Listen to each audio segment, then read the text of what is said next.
অতি সহজভাবে অত্যন্ত কার্যকারী ও বহুবার পরীক্ষিত। অর্থাৎ আমি যেভাবে করে থাকি ঠিক সঠিকভাবে যেভাবে আমি নিজে কাজ করি এইভাবে আপনাদের মাঝে আমি দিই পরীক্ষিত করা তদবিরগুলা। আজকে ভিডিওটি অত্যন্ত কার্যকারী ও গুরুত্বপূর্ণ আমার কাছে মনে হচ্ছে। ধরেন যে একটা রোগী আসছে আপনার কাছে, রোগীটা কী রোগ, মানে কীভাবে বুঝবেন, কীভাবে জানতে পারবেন, কীভাবে চিকিৎসা দিবেন। নো টেনশন, একটি কাজ শুধু করুন। রোগীর কী রোগ রোগী নিজেই দেখবে। ভণ্ডামি কবিরাজি আমার কাছে চলবে না। চোখ বন্ধ করে বলে তুমি এই সমস্যা সেই সমস্যা, এগুলো আমি জানি না। গায়েবী কেউ জানে না, আমি গায়েবী জানি না। তবে কিছু আমল আছে, সাধন আছে, তদবির আছে, এগুলোর মাধ্যমে জানার প্রক্রিয়া আছে, এগুলো অর্জন করে নিতে হয়। তবে জেনারা যে গায়েবী বলে দেয়, কীভাবে বলে দেয়, তারা দেখে তারা দৃষ্টিশক্তি বেশি, বাতাসে চলাফেরা করে, তারা নাম বলার পর দেখে তারা তার ভিতরে প্রবেশ করে দেখে তারা বলে দিতে পারে। আমরা সাধারণ একজন মানুষ, আমরা কিভাবে বলতে পারি? অনেকেই বলে যে কবিরাজের কাছে যাওয়ার পর পটপটায় সব কিছু বলে দেয়, এই হয়েছে সেই হয়েছে, সেই বিস্তারিত সেই অনেক কিছুই বলে। নিজে থেকে বলা সম্ভব না। হয়তো কেউ কোনো আমল আছে, কারোর কোনো সাধনা আছে, কোনো আয়না পড়া আছে, বিভিন্ন প্রক্রিয়াকে যে ব্যবহার করে। তো আমি যেটা করে থাকি, আমারটা অনেক সহজ আমার কাছে, আপনাদের কাছে সহজ হয়ে যাবে। মনোযোগ সহকারে ভিডিওটা শেষ পর্যন্ত দেখবেন।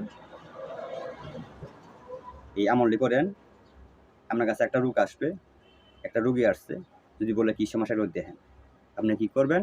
রোগীটা আপনার পাশে বসাবেন। বসানোর পর রোগীকে বলবেন যে আপনি ধর্মের দোহাই দিলাম, আপনি কখনো মিথ্যা বলবেন না, আমি আপনার যা কিছু বলি আপনি খালি উত্তর দিবেন।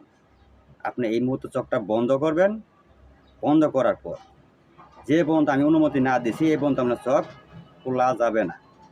চোখ বন্ধ অবস্থায় আপনি দেখতে পারবেন, যদি কেউ তাবিজ করে থাকে, তাবিজ চোখ বন্ধ করে তাবিজ দেখতে পারবেন। যদি কেউ জাদু করে থাকে, জাদুর অপকৃতি দেখতে পারবেন। যদি শ্মশানে কোনো তাবিজ গেড়ে থাকে, শ্মশান দেখতে পারবেন। কবরে গাড়া থাকলে কবর দেখতে পারবেন।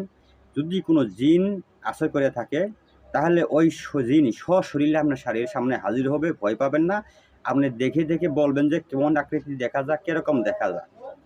রোগীর মুখ থেকে শুনবেন যে ওর কী সমস্যা, উনি নিজেই বলবে, নিজে দেখে বলবে। অবশ্যই বুঝতেছেন আজকে ভিডিওটা কত গুরুত্বপূর্ণ হতে পারে। এগুলো ইউটিউব ঘুরে পাবেন না, এগুলো গুরুবিদ্যা, অনেক কষ্ট করে শিখতে হয়েছে। তবে এই আমলটা করার আগে বা এই প্রক্রিয়া, এই পদ্ধতি ব্যবহার করার আগে অবশ্যই গুরুর অনুমতি ও এজাজত প্রয়োজন। গুরুর ভিতরে একটা রুহানি শক্তি থাকে। এই গুরুর রুহানি শক্তি, গুরু যদি মন থেকে বলে তোমাকে দিলাম, দেওয়া হয়ে যায়। এটা আধ্যাত্মিক জিনিস, আধ্যাত্মিক শক্তি। এর জন্য গুরুর অনুমতি এজাজত নিয়ে, অনুমতি নিয়ে আপনারা এই আমলটা করেন, কোনো কাজে ঠেকবেন না। যে কোনো রোগী আসবে নগদ বলে দিতে পারবেন কী সমস্যা। কেউ সন্দেহ করবেন না, ভণ্ড কবিরাজ কেউ বলবে এটা বলার সুযোগ থাকবে না। কেননা রোগীর যে রোগী নিজেই বলতেছে এই দেখা যায়, এই সমস্যা দেখতেছি আমি। তাই আপনাদের কোনো ভণ্ডামি বলার কোনো উদ্দেশ্য কেউ বলতে পারবে না, কারণ রোগীর রূপ রোগী নিজেই দেখতেছে। এই জন্য বলবো, যদি এই আমলটাকে করতে চান, এই কাজটাকে করতে চান, তাহলে গুরুর অনুমতির প্রয়োজন। অনুমতির জন্য আমি এই মুহূর্তে অনুমতি দিতেছি। কাদেরকে অনুমতি দিতেছি? যারা আমার ভিডিওটি দেখে একটা লাইক করবেন, সাবস্ক্রাইব করবেন, কমেন্টে মতামত জানাবেন, অনুমতি চাবেন, তাদেরকে আমি মন থেকে অনুমতি দিতে চান। আপনারা কাজটা করুন, শিখুন গুরুবিদ্যা কাকে বলে, মানুষের সেবা করুন। তবে যারা সাবস্ক্রাইব করেন নাই তাদেরকে আমি অনুমতি পাবেন না। আমার গুরুবিদ্যা আমি মন থেকে আমার সাবস্ক্রাইবের ভাইদের জন্য দিয়ে দিলাম, জান, মন খুশি করে দিয়ে দিলাম। মানুষ সেবা করেন। এখন মূল আলোচনায় আসি, আমলটা। ওই যে ওস্তাদের কাছে অনুমোদন নিচ্ছেন, একটা রুহানি শক্তি আমার ভিতরে প্রবেশ করছে। পরবর্তীতে কী করুন, রোগীর সামনে আসছে, আপনি বসে বিসমিল্লাহ সহ ইসমে আজম 7 বার পাঠ করবেন। কয়বার? 7 বার। ইসমে আজম বিসমিল্লাহ সহ 7 বার পাঠ করে আল্লাহর কাছে মনে মনে প্রার্থনা করবেন যে আল্লাহ, এই ইসমে আজমের ওসিলা করিয়া আমার সামনে যে রোগী আছে উমুক, অর্থাৎ নামটা বলবেন উমুক, তার অন্তরের চক্ষু খুলে দাও। এই জাহিরি চক্ষু তো বন্ধ থাকবে, কিন্তু অন্তরের চক্ষু খুলে দাও, তার কী সমস্যা সে নিজেই যেন দেখতে পারে। আল্লাহর কাছে এই প্রার্থনাটা করবেন ইসমে আজম পাঠ করে 7 বার। করার পর আপনার কাজ হলো আমার একটা জিন হাজির করা মন্ত্র দেওয়া আছে, যেটা আমি সবসময় হাজির করে থাকি। আমরা দেখতে জানেন, দেখেন ভিডিও যারা এগুলো দেখেন তারা অবশ্যই জানেন। এই মন্ত্রটা পাঠ করবেন, 3 বার পাঠ করবেন, একটি ফু দিবেন, আরেকবার আবার 3 বার পাঠ করবেন, আরেকটি ফু দিবেন, আবার 3 বার পাঠ করবেন, আরেকটি ফু দিবেন। এইভাবে ফু দিতে থাকবেন। 3 বার করে পাঠ করে ফু দিবেন। ফু দেওয়ার পর জিজ্ঞাসা করবেন আপনার কাছে কিছু দেখা যায়? যদি বলে দেখা যায়, তখন বলবেন কী দেখা যায় বলো।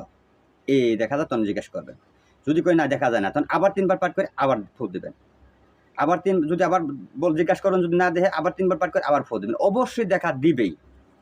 যদি কবিরাজি লাইনে কোনো সমস্যা হয়ে থাকে সে অবশ্যই 100% দেখবে, এটা গ্যারান্টি। আর যদি কিছু না দেখে তাহলে আপনি বুঝতে পারবেন তার কবিরাজি লাইনে কোনো সমস্যা নাই, দ্রুত তাকে হাসপাতালে পাঠিয়ে দেন। কবিরাজ বাদ দিয়ে, তান্ত্রিক লিয়াবা বাদ দিয়ে আপনি ডাক্তারি লাইনে চিকিৎসা নিতে বলেন তাকে, নিশ্চিতভাবে আমি গ্যারান্টি দিয়ে দিলাম। আর যদি কবিরাজ লাইনে কোনো সমস্যা 100% দেখবেই, গ্যারান্টি এটা। আমি মন্ত্রটা যদি অনেকে জানা সমস্যা হয়ে থাকে, আমার ইউটিউব চ্যানেল পুরাটা ঘুরে আসে দেখবেন, মন্ত্রটা দেওয়া আছে, অনেক ভিডিও ছাড়া আছে, অনেক শিক্ষণীয় ভিডিও ছাড়া আছে। এই জন্য আমি অনুরোধ করি চ্যানেলটা সাবস্ক্রাইব করে সাথে থাকবেন, আমাদেরই উপকারে আসবে। মন্ত্রটি আমি একবার পাঠ করে আমি বিদায় নেব। হাতটা এইভাবে ঘোরাবেন। কালা কালা চল কাল চল কালিয়ে চল, স্পেনে জ্বালালে চল, জোতা বেবি তথা চল, ধরিয়া আন দত্ত করিয়া আকাশ পাতাল ডাকে জম, কাপে থর থর কালকমন কালিয়ারে, হুমকার হাতকে কালকমন কালিয়ারে, উমুকের সাথে, অর্থাৎ নাম উমুকের সাথে যে আসিস বা যে সমস্যা আসিস, উমুকের চোখের সামনে হাজির হওয়ার সকাল। তখন কিন্তু নামের উপরে ও শরীরে ডাকা যাবে না, চোখের সামনে বলতে হবে, ওনার চোখের সামনে হাজির হওয়ার সকাল। এভাবে মন্ত্রটা পাঠ করতে থাকবেন আর ফুল দিতে থাকবেন। দেখবেন তার যে সমস্যা তার চোখের সামনে ভাসবে, রুগী নিজে দেখে বলে দেবে আপনাকে যে আমি এই দেখতেছি। আমি আশা করি আমার মন থেকে বিশ্বাস করি আজকে ভিডিওটা আপনাদের অবশ্যই ভালো লাগা ভিডিও এটা। গুরুবিদ্যা কাজ করুন। যদি ভালোবাসেন আমাকে অবশ্যই কমেন্টে জানাবেন কে কোন জায়গা থেকে দেখছেন। কেউ শিখতে চাইলে শিখতে পারবেন, সে কাজ করাতে চাইলে কাজ করাতে পারবেন। তো এখান থেকে বিদায় নিচ্ছি, অন্য একটি ভিডিওতে আবার আসবো। সবাই আমার জন্য দোয়া করবেন। সবাই ভালো থাকেন, সুস্থ থাকেন। আসসালামু আলাইকুম রহমতুল্লাহি ওয়া বারাকাতুহু। খুদা হাফেজ।